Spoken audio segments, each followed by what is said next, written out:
Conocimiento del Antiguo y Nuevo Testamento, clase 7. Bueno, bienvenidos. Hoy vamos a seguir con la séptima clase de Panorama Bíblico. En la clase pasada vimos cómo Abraham lleva a su unigénito, a Isaac, y lo presenta como holocausto en el monte Moriah delante del Señor. Y Dios no le permitió que se hiciese el sacrificio. Veremos hoy en Génesis capítulo 23 la muerte de Sara y en el capítulo 24 cómo Abraham envía a su siervo Eliezer, ya viejo en edad, para buscar a Isaac una mujer. Y también veremos la historia de Isaac y Jacob. Génesis capítulo 23 verso 1. Fue la vida de Sara 127 años. Tantos fueron los años de la vida de Sara. Dice también que Sara muere en Hebrón. Abraham le dice a los hijos de Ed: quiero sepultar a mi esposa Sara aquí. Y luego los hijos de Ed le dicen en el verso 6: en lo mejor de nuestro sepulcro sepulta a tu muerta. Ninguno de nosotros te negará su sepulcro, ni te impedirá que entierres a tu muerta. Entonces Abraham no lo hace, así como los hijos de Ed le estaban diciendo, sino que compra por un justo precio la cueva de Macpela para posesión de sepultura en medio de ellos. Abraham compra esta cueva a Efrón, creo que en presencia de los hijos de Ed, y compra la cueva con 400 siclos de plata. Esta cueva fue comprada por 400 siclos de plata, y allí fue donde sepultó a Sara. Esto tiene un significado muy especial. Abraham así demostró con obras su fe en Dios y la fe en las promesas que Dios le había hecho a él. ¿Por qué? Para entender esto, vamos a volver a la era de bronce y voy a tratar de explicarles un poco cómo era esta cultura en aquel entonces. Voy a hacerles un dibujo para poder entender un poquito más esta parte. ¿Qué significa que compró la cueva de Macpela? Para eso vamos a usar este dibujo para darnos una idea de este significado y de lo que quiere decir. Bueno, supongamos que tiene esta forma. Se supone que esto es una llanura y aquí está la cueva de Macpela. En esa época, en la época de Abraham, cuando alguien fallecía, dentro de una cueva hacían una sepultura. Enterraban a su abuela, a su abuelo. Bueno, estoy dando un ejemplo nada más. Enterraban a todos sus descendientes. Se iban sepultando allí en ese lugar. Entrando por la cueva, hacían hoyos tras hoyos para colocar a las diferentes sepulturas. Y la entrada era tapada con una gran roca. Luego los hijos de Ed le dicen: sepulta donde tú quieras, busca la mejor tierra, sepúltala allí. En otras palabras, le estaban diciendo que escogiera cualquier lugar de estas cuevas que ya habían sido utilizadas como sepultura y que allí sepultara a su esposa, a Sara. Pero Abraham no lo quiso hacer así. Abraham pagó 400 siclos para comprar una cueva entera. Probablemente haya sido una cueva en la que no había ninguna persona sepultada allí. ¿Pero para qué? Para que también él, más adelante, sea sepultado allí y también su descendencia. Dios le había dicho a Abraham en Génesis capítulo 12, 13 y 15 que la tierra de Canaán se la daría a él y a su descendencia. Y para eso fue que se lo llevó. Lo llamó de Ur de los Caldeos justamente para que Dios hiciera de él una gran nación. Y así Dios le reveló a Abraham cuál era el propósito y el plan que tenía reservado para él. Cuando Dios le dio la promesa, le estaba revelando cuál era el plan que él había diseñado para él. Y es conocido como aquel que lo llamó de Ur de los Caldeos. Y en ese tiempo, ustedes saben que el principio general, digamos que la tradición de esos momentos, de esos tiempos, era que cuando uno moría era sepultado en su tierra natal. Pero al ser sepultado allí en la tierra de Canaán, Ahora estaba él confesando su fe. Sí, Dios, yo creo en esta tierra y que tú me la darás a mí y a mi descendencia. Este será el lugar de origen para mí y yo me quedaré aquí junto a mi descendencia para siempre. Lo que él estaba diciendo era que estaba creyendo la promesa de Dios. ¿No lo creen? Abraham estaba demostrando mediante esta compra que él estaba creyendo de que esa tierra, la tierra de Canaán, era la tierra que Dios le había prometido a él y a su descendencia. Esta era una confesión de fe, una determinación que Abraham había tomado. Ahora bien, más adelante, en el capítulo 24, encontramos la historia de Abraham y su siervo Eliezer. Abraham no quiso tomar ninguna muchacha de la tierra de Canaán por mujer para su hijo Isaac, sino que buscó una persona de entre los parientes que tenía en Aram. Y entonces hizo que su siervo pusiera su mano debajo de su muslo y jurara por Dios que no tomará hijas de los cananeos para Isaac, sino que iría a la tierra de su pariente para tomar una mujer para Isaac. Y es así como entonces el siervo Eliezer, ya viejo, se pregunta, ¿y qué pasa si ninguna de las muchachas que viven ahí quieren venir conmigo? Abraham le dice que esta es la tierra que Dios le ha dado a él, y no solamente a él, sino que también a su descendencia.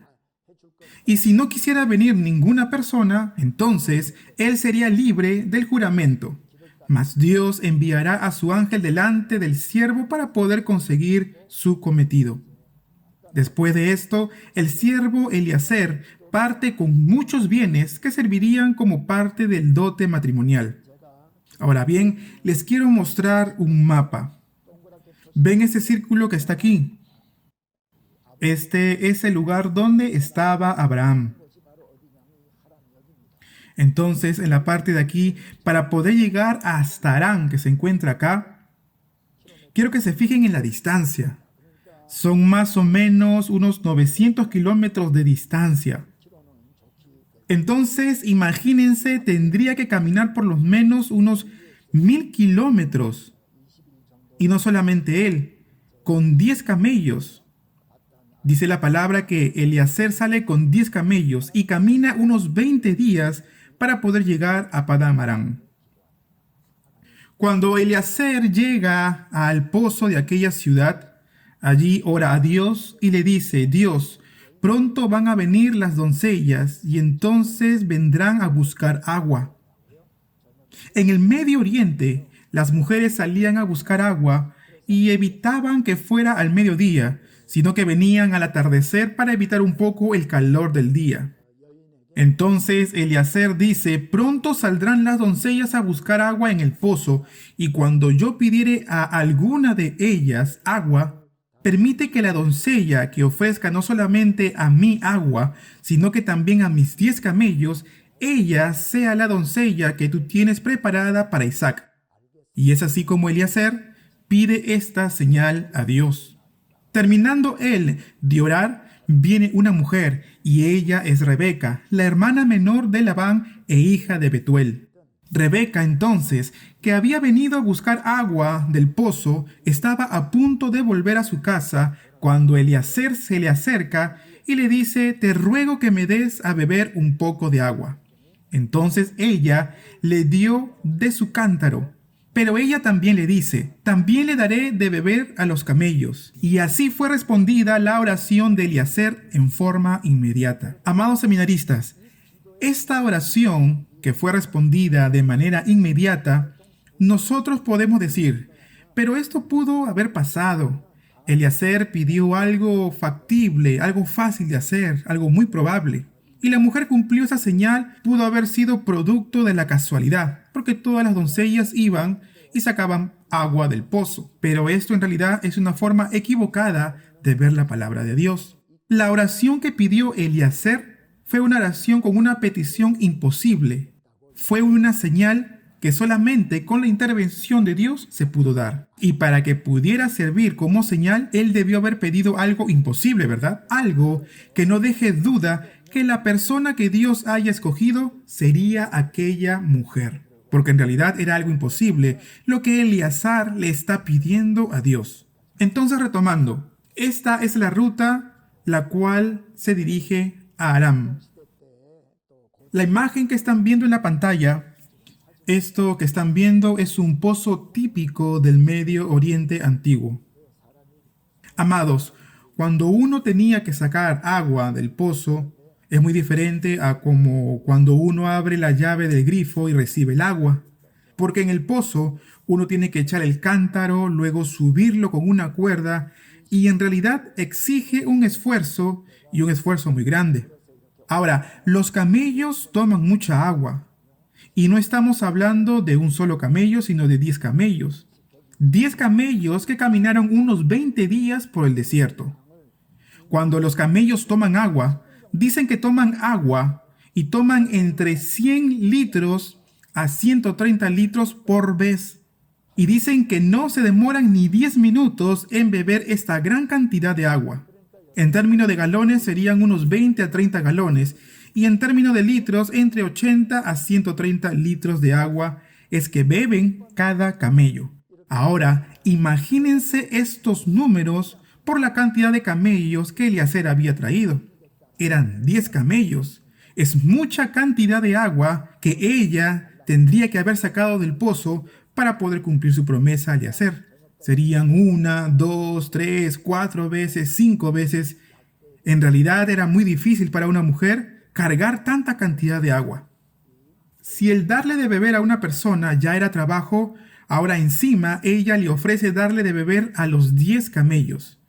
Y en realidad sí era una costumbre que alguien pidiera agua y la persona le diera de beber agua, pero solamente al hombre. Nadie se quedaría hasta tarde dándole de beber a los camellos y encima ya era el atardecer. Entonces, esta oración que pidió Eleazar, la señal que pidió en oración es algo que no puede suceder si no es por la voluntad de Dios.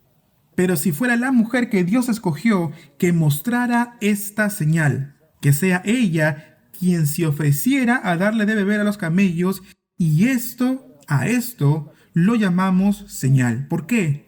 Porque es algo imposible que pueda darse entre los hombres, pero para Dios nada es imposible.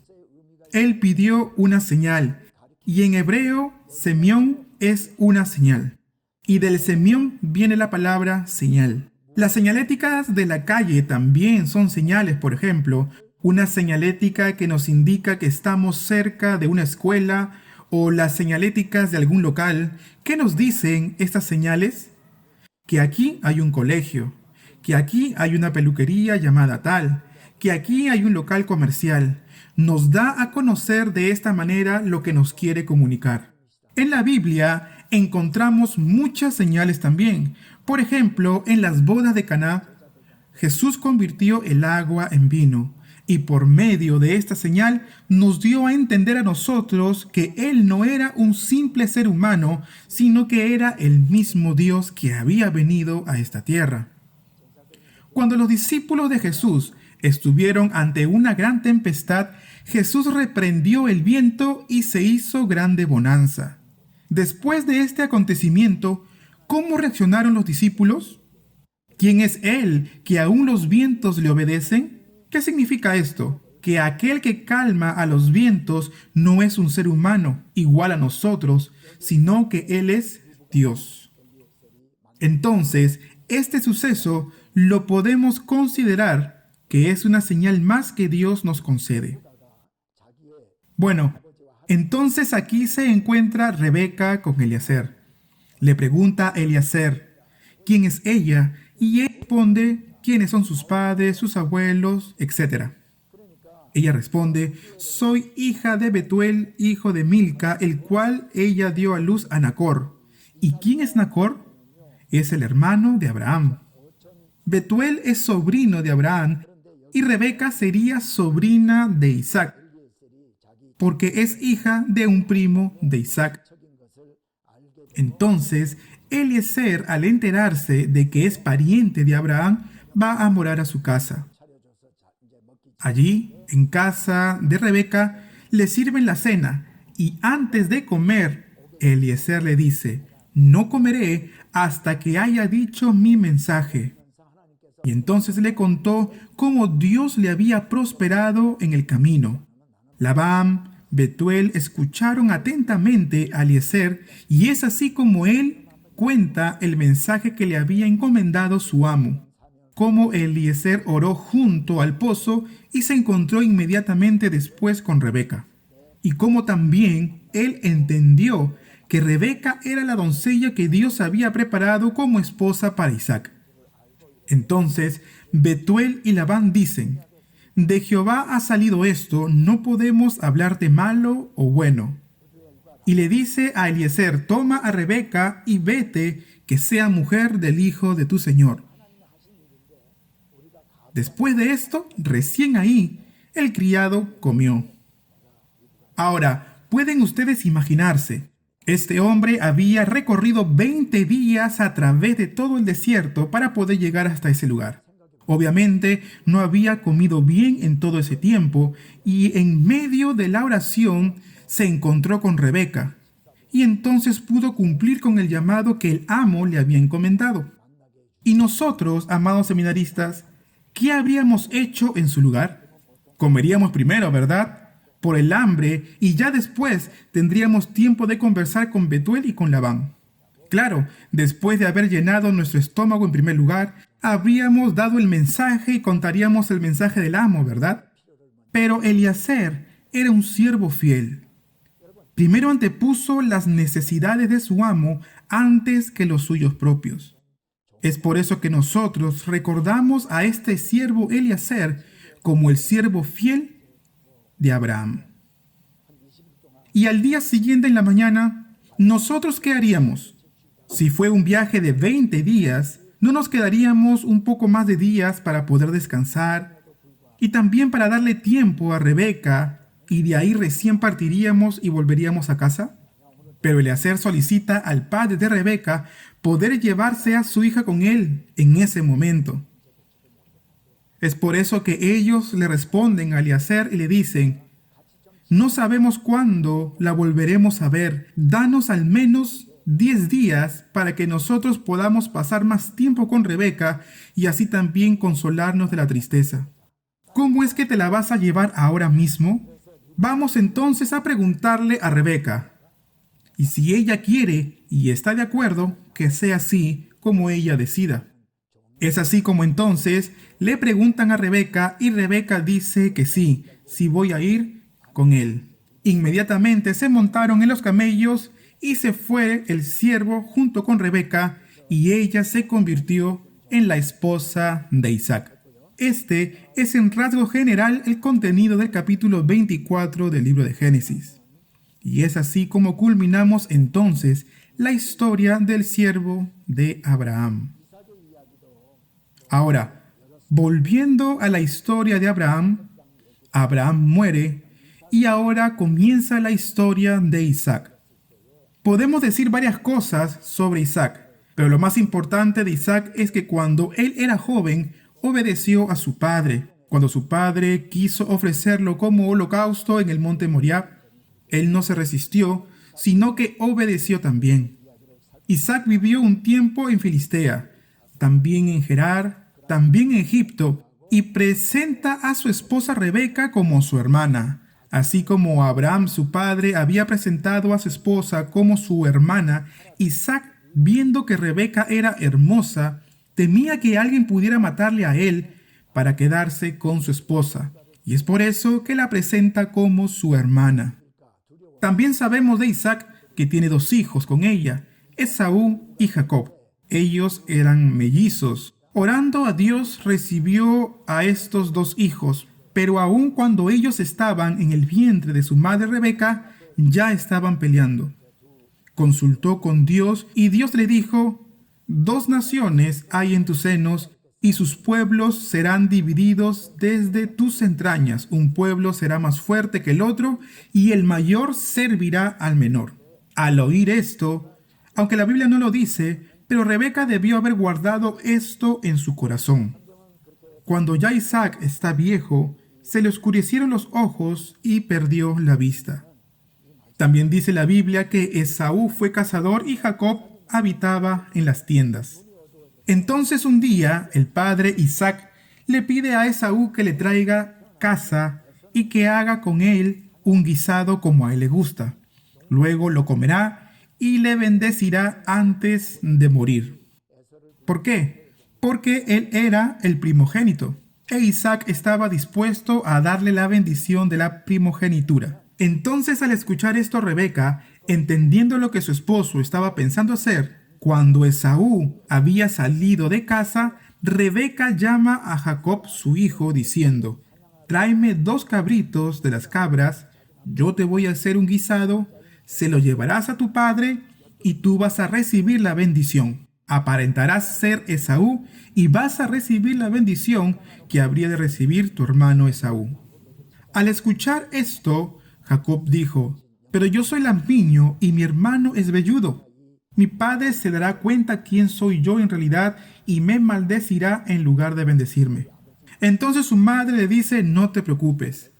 Rebeca viste a Jacob con las ropas de Esaú, cubre sus manos y el cuello con pieles de cabritos, para que el padre crea que era Esaú y pudiera recibir así la bendición que le correspondería a él. Aquí nos ponemos a pensar: Rebeca tiene 2 hijos, Esaú y Jacob. ¿Por qué se esforzó tanto en que la bendición fuera para Jacob y no para Esaú, si ambos eran sus hijos? Yo creo que es porque cuando estaba encinta de los 2, Dios le dijo que el mayor serviría al menor. Siempre tuvo en cuenta esto en su mente, y entonces ella tomó la decisión de ser un instrumento de la voluntad de Dios, y entonces quiso ayudar a Dios a hacer su voluntad, porque entendió ella que Jacob había sido escogido por Dios. Por eso es que se esforzó tanto y de esta manera. Por otro lado, Jacob, después de recibir toda la bendición de su padre, viene Esaú con su casa y con él hace un guisado y se lo lleva a su padre. Y su padre le dice: yo ya di toda mi bendición, ¿quién es el que vino a recibir mi bendición?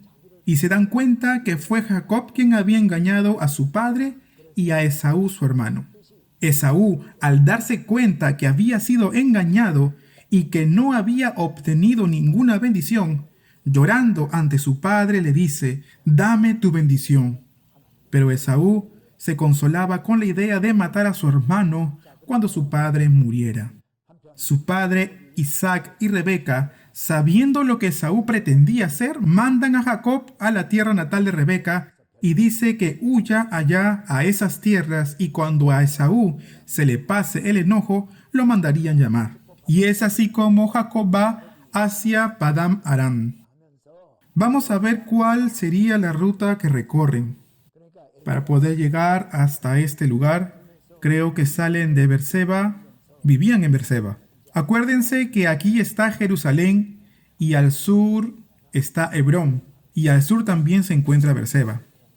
De Beerseba van y suben, pasan Jerusalén, llegan a un lugar llamado Filboa. Al pasar Filboa está Ramá, y al pasar Ramá, Betel. Entonces lo que él está haciendo es ir subiendo. Al anochecer llega a Betel y allí pasa la noche. Tomando una piedra como cabecera, se acuesta en aquel lugar y tienen un sueño. Pero antes de esto quiero mostrarles dónde queda Betel. Esto es Betel. Les voy a mostrar una foto. ¿Pueden mirar la foto? Cuando Abraham venía de Siquén, ¿se acuerdan que hizo un altar entre Betel y Ai e invocó el nombre de Dios? Es el mismo lugar donde llega Jacob y en sueños oye la voz de Dios camino a Harán. Más tarde, Jeroboam, el primer rey de Israel, el reino del norte, levanta un becerro de oro justo aquí, en Betel.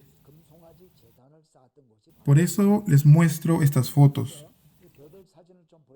Del estacionamiento uno tiene que subir hasta allí, por todo ese camino que ustedes ven en su pantalla.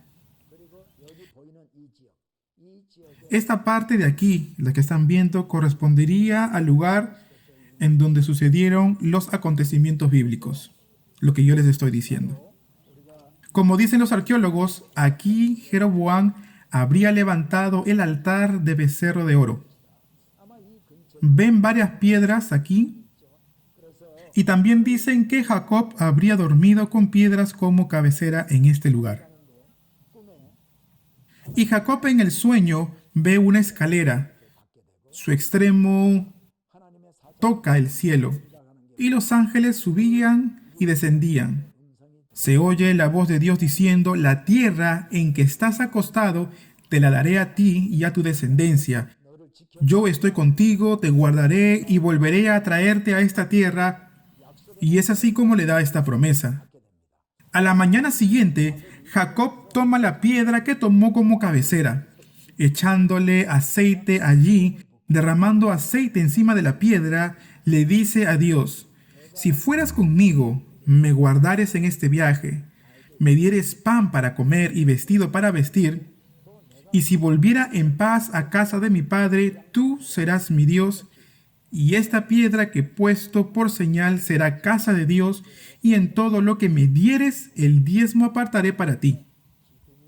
Algo sorprendente de Jacob es esto, ¿no? Que cuando recibe la palabra de Dios, él lo recibió para su vida y toma la determinación de cumplirla, y he aquí el voto que él hace ante Dios como una señal de su fe. Cuando nosotros leemos la palabra de Dios, hay algún mensaje que nos llega a nuestro corazón, y al recibir esta palabra nosotros oramos y decimos: Dios, que se cumpla tu palabra en nuestras vidas. Amado, tome esta decisión delante de Dios. Dios, ahora tengo muchas dificultades, me pasa esto, me pasa aquello, pero como tú has prometido cumplir tu palabra en mí, yo creo en ti y voy a vivir para ti haciendo esto, lo que tú me has llamado a hacer. Los animo entonces a poder hacer este voto delante de Dios. Ahora bien, no solo esto, Jacob le dice también que le dará el diezmo a Dios de todo lo que Dios le diere. Sigue Jacob su camino, ¿y a dónde llega? Llega a la tierra natal de Rebeca y de Abraham, a la tierra de Aram. No puedo decir que es el lugar natal de Jacob, sino de Abraham su abuelo y de su mamá Rebeca. Vuelve entonces a este lugar, y cuando llega al pozo habían muchos pastores y ovejas. Todavía no habían quitado la piedra de la boca del pozo, porque los pozos lo tapaban con piedras grandes. Entonces estaban esperando, y seguramente estaban esperando a que todos llegaran para juntos poder quitar la piedra del pozo. Entonces Jacob pregunta: hermanos, ¿y alguno de ustedes conoce a Labán? Y algunos de ellos dijeron: sí. He aquí Raquel, su hija, la hija de Labán, viene con sus ovejas. Raquel era pastora de las ovejas de su padre Labán. Jacob entiende que Raquel es hija de su tío, se presenta y llega a casa de Labán y se queda allí 10 días. Después de ese tiempo, Jacob le dice a Labán que ama a Raquel y quiere tomarla por mujer. Entonces Labán le dice: si me sirvieres 7 años y trabajaras para mí, cuidando las ovejas, cuidando el ganado, entonces después de este tiempo yo te daré a Raquel por mujer. Jacob, después de recibir esta promesa de su tío, trabajó Jacob durante 7 años y luego se celebra el matrimonio. La primera noche, después de la boda, duermen, y al día siguiente, en la mañana, en lugar de Raquel, se encuentra con Lea. Enojado, Jacob va y le pregunta a su tío: ¿cómo pudiste haber hecho esto? 7 años he trabajado por Raquel y tú me has prometido darme a Raquel por mujer. ¿Cómo es que me diste a Lea? La Biblia dice que los ojos de Lea eran delicados, pero Raquel era de lindo semblante y hermoso parecer. Y dice la palabra de Dios que Jacob amó a Rebeca, pero su tío, en lugar de darle a Raquel, le dio a Lea por mujer. Entonces él, enojado, se queja contra Labán, y Labán le responde: no se hace así en nuestro lugar, que se dé primero a la menor antes que a la mayor. Cumple la semana de esta, y en 7 años más se te dará también a la otra, es decir, a Raquel. Por el servicio que hagas conmigo otros 7 años, yo te ofreceré a Raquel. Entonces Jacob le promete cumplir 7 años más de servicio y al final toma a Raquel también por esposa. Cuando Lea se casa, su padre Labán le entrega a su sierva Silpa para que sea su criada y esté a su servicio. Y cuando se casa Raquel, le entrega a Bilha por criada para que sirva a su hija Raquel. Es así como Jacob tuvo 4 mujeres. Pero hay algo que Dios quiere enseñarnos por medio de esta historia, de cómo el tío engaña a Jacob. Y Labán dice, no, así no se dan las cosas en este lugar, que se dé primero la menor y luego la mayor. ¿Cuál habrá sido la enseñanza para Jacob? ¿De qué se habría dado cuenta él? Él se había quedado con la bendición de su hermano mayor y le había comprado el derecho de su primogenitura por un plato de guisado, y con engaños contra su propio padre se disfrazó para recibir la bendición que le correspondería a Esaú, y había tenido que huir por ello. Y ahora aquí, en casa de Labán, su tío le dice, no damos a la menor antes que a la mayor, primero casamos a la hija mayor y luego casamos a la menor. Y Jacob se habría dado cuenta del error que había cometido. La Biblia no lo dice así, pero podemos inferir esto porque vemos un cambio también en la vida de Jacob. Amados, Jacob, desde que estaba en el vientre de su madre, fue escogido por Dios. Pero Dios va a cambiar a Jacob de un hombre engañador y mentiroso a un hombre que va a recibir la bendición de Dios. Pero para esto, Dios tiene que moldear la vasija de Jacob. Dios tiene que quebrantar su vasija. Y es así como Jacob trabajó por 7 años más. En total estuvo 14 años sirviendo a Labán, trabajando con fervor en Aram, trabajando para su tío Labán. Tuvo 11 hijos, de Rubén hasta José y su hija Dina. Después de 14 años va donde su tío y se queja una vez más con él diciendo, yo he trabajado todo este tiempo para ti, pero no tengo ninguna oveja para mí. Después de esta discusión, llegan a un acuerdo con su tío. Todas las ovejas manchadas, salpicadas de color, las ovejas de color oscuro, las manchadas entre las cabras, todo eso será para Jacob. Y con esta promesa empezó a vivir por un tiempo más donde Labán.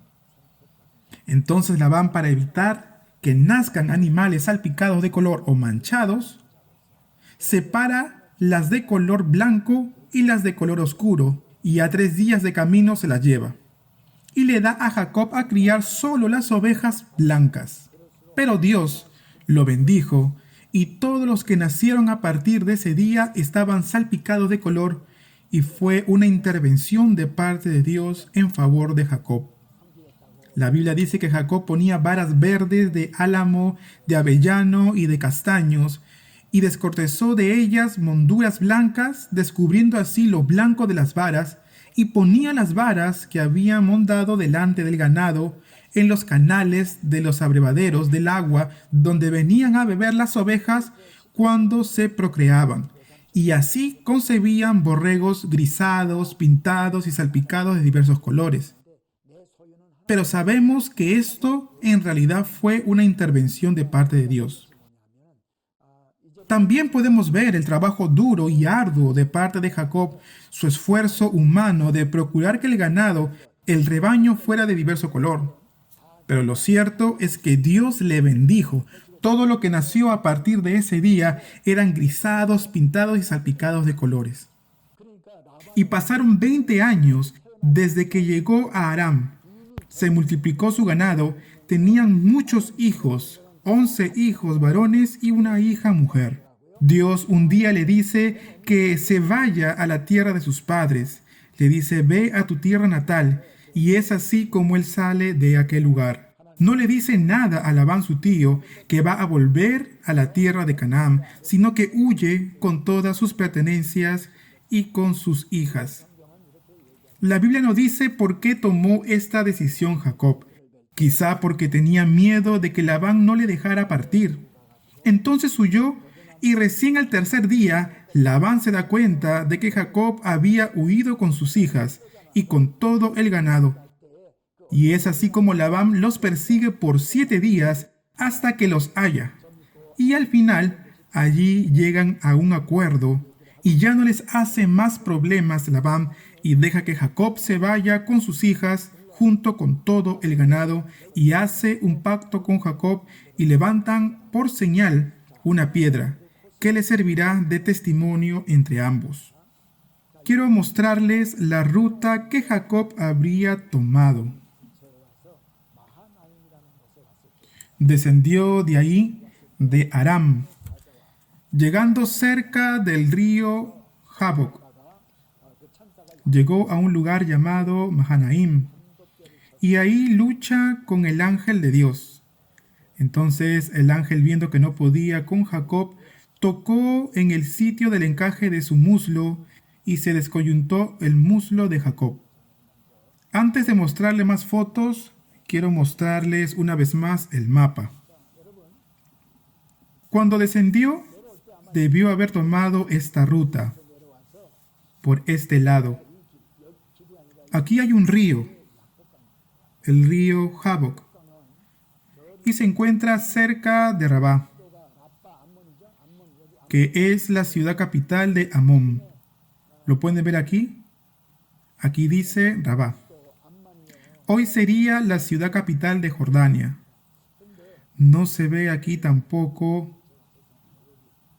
No se ve por aquí, se ve un poco más al sur, por esta zona. Las letras se ven muy pequeñas en este mapa. Miren aquí, Rabá, la ciudad capital de Amón. Hoy es llamado Amán, la ciudad capital de Jordania. Aquí nace el río Jaboc. Fluye de esta manera hasta desembocar en el río Jordán. Esto sería el río Jaboc. Jacob habría descendido por aquí y probablemente luego, al escuchar que Esaú venía a su encuentro, manda a cruzar a su familia primero y llegan a Mahanaim, que está casi en la desembocadura del río Jaboc. Quiero mostrarles un poco más acerca de este mapa. Aquí está Mahanaim y Peniel. Están muy cerca, ¿verdad? Donde dice Galac, aquí está entonces Mahanaim y Peniel. Esta foto que les muestro ahora es tomada desde el este hacia el oriente en dirección a Peniel y Mahanaim. Hoy es el río Jaboc. Esto es el río Jaboc, el río que ustedes ven en la foto. Obviamente hoy lleva poco caudal. Este es el río Jaboc. Parece más bien un arroyo, ¿verdad? No es muy ancho tampoco. Pero eso es porque más arriba hicieron una represa los de Jordania. Por eso es que no deja pasar mucha agua. Pero de este lado, este cerro es Mahanaim, donde se encontraba Mahanaim. Y este cerro a nuestra izquierda es Peniel. El río Jaboc está aquí y da vuelta por Mahanaim y pasa entre en medio de Mahanaim y Peniel para dirigirse al oriente.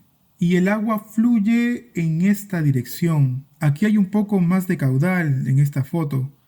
Este cerro a nuestra derecha es Mahanaim y el lado izquierdo es Peniel. Esta es otra foto que nosotros tomamos junto al río Jaboc, en la parte central. Ahí pueden ver a 2 seminaristas con quienes fuimos. Con ellos fuimos de viaje de peregrinación. Ahí en la foto estamos tratando de teatralizar al ángel de Jacob. Bien, Lo cierto es que ese día hubo una lucha entre el ángel y Jacob. Después Jacob va a Peniel y de Peniel a Sucot. ¿Dónde queda Sucot? Les muestro en el mapa antes de mostrarles más fotos. Manaim está aquí. Aquí está Peniel. Aquí está el río Jaboc. Y para cuando desemboca en el río Jordán se encuentra Sucot. Aquí, justo aquí. Hoy es Tel. Se mantiene allí como un tel. Volvamos a las fotos.